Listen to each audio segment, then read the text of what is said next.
Hey guys, so I wanted to talk to you today about, well, first let me start with my bike ride 2 days ago, my Century ride that I did with this wheel set. And it was truly a great experience. I used these Gravel King, the Panda Racer Gravel King SK Plus without any cush core on these mountain bike rims. So those are the Velocity Blunt SS rims, and they're laced up to some White Industry the XLM hubs, and they really feel great. I always used brass nipples. These are brass nipples with double butted DT Swiss spokes, and nothing, just their standard build, except it's double butted. I don't use straight gauge, and it felt great. I actually ran like 20 psi, and I never felt like I needed more pressure.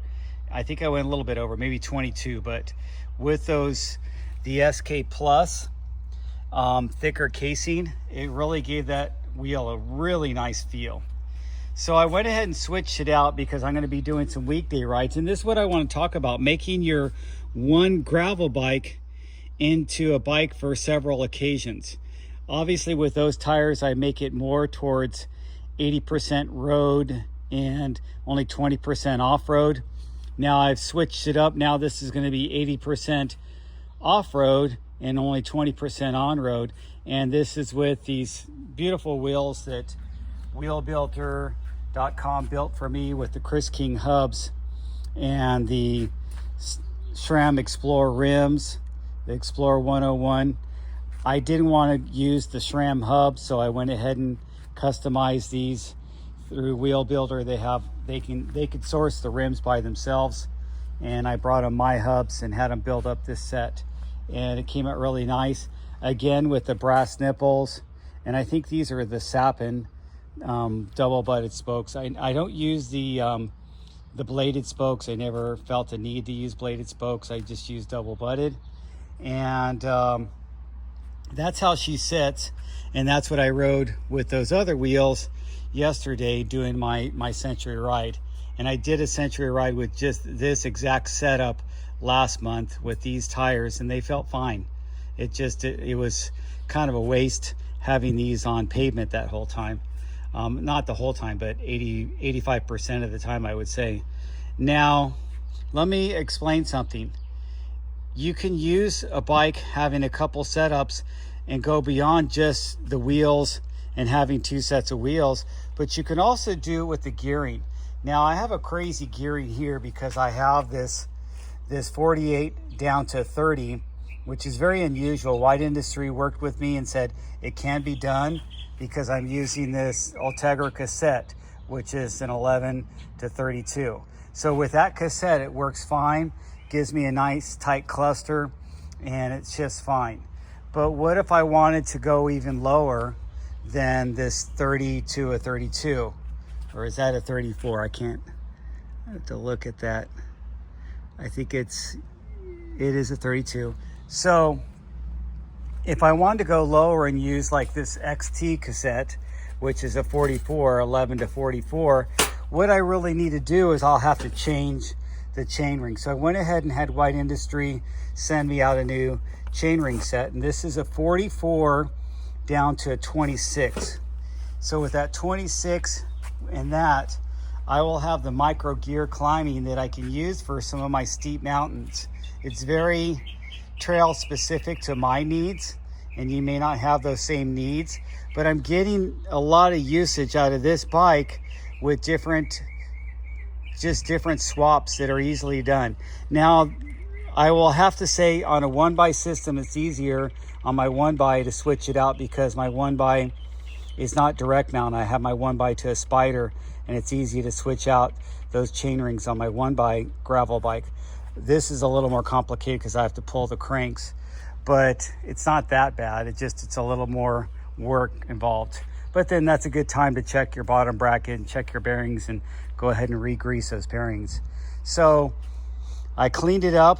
I will take it on a ride today, and I wanted to talk to you again about cleanup and how much I like waxing my chain. Well, I don't like the job of waxing it, but I like the results. So this is a freshly waxed chain. And let me show you what I use. I use the Silka. Yes, it's pricey, and I don't buy the expensive $100 Silka, crock pot. I use my own pot, an old pot that I keep my wax in there. And I use a camp stove and just do the camp stove on the lowest setting. That's plenty enough heat to get that. It may not be the exact heat that Silka recommends, but it melts the wax and it's submerging the chain in wax. I always do a couple chains at the same time. So this happens to be the reason it's small, because it's my single speed chain. So I have my single speed chain on there. Sometimes I'll throw a strip chip in there but what I do to prep my chain is I just boil them beforehand. I clean them off. I wipe them down and clean them off with some alcohol and stuff like that, and kind of wipe them down really good. And then I throw it in some boiling water, let it sit in that boiling water to kind of get out any remnants of the old wax off there, because obviously it's wax, it has to be melted off. And then I redo it. And this is a wax chain that I waxed probably last year sometime, and I've just been maintaining it, wiping it down. And now this goes on some real dirty trails, and I wipe it down, and I use the drip wax in between when I wipe it down. And so I will never go back to oiling chains.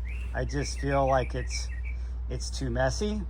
I feel like it doesn't last as long, and I also feel like the waxing is more work in the beginning, and as you get a new chain and wax it and everything like that. But the amount of cleaning I was doing after every ride, and wiping down my bikes and cleaning my chain after every couple rides, is worth it to have the wax. I don't have to clean my chain at all when I wash my bike. I just wipe it down, that's it. And I don't worry about getting old grease off there. I don't worry about the chain accumulating a bunch of dirt and stuff like that, like grease chains do. I don't like them, and so I'll never go back. So I think a lot of the guys, there was a podcast that made fun of waxing chains for mountain bikers. I don't get it, but they're looking whatever they can do to get popular on social media, so it went viral. Anyway, so that's my bike setup. That's a little bit lengthy explanation, but I wanted to just get that out there. Thanks guys for watching.